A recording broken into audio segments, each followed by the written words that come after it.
Bismillahirrahmanirrahim. Assalamualaikum warahmatullahi wabarakatuh. Halo teman-teman dan tutor yang saya hormati. Perkenalkan, saya Mary Santika dengan NIM 855893304. Saya dari jurusan PG PAUD. Hari ini saya akan membahas 3 pilar utama yang membangun rumah besar filsafat ilmu, yaitu ontologi, epistemologi, dan aksiologi. Tanpa ketiga dasar ini, sebuah pengetahuan tidak bisa disebut sebagai ilmu. Mari kita bahas satu persatu. Pertama, ontologi bisa diartikan sebagai hakikat.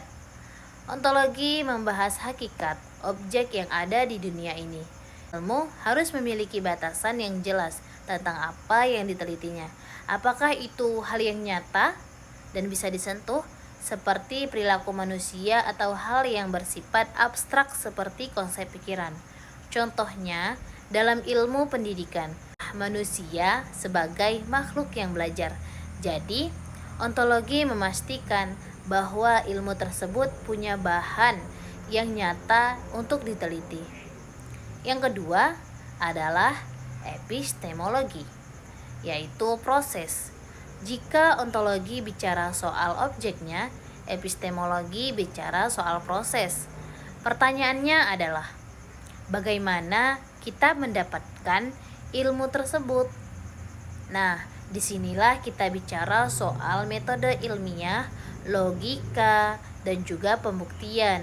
Bagaimana sebuah asumsi berubah menjadi kebenaran yang diakui.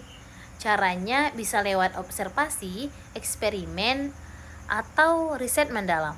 Contohnya, kita tidak bisa hanya menebak-nebak, harus ada metode yang valid agar orang lain bisa menguji kembali kebenaran ilmu yang kita temukan.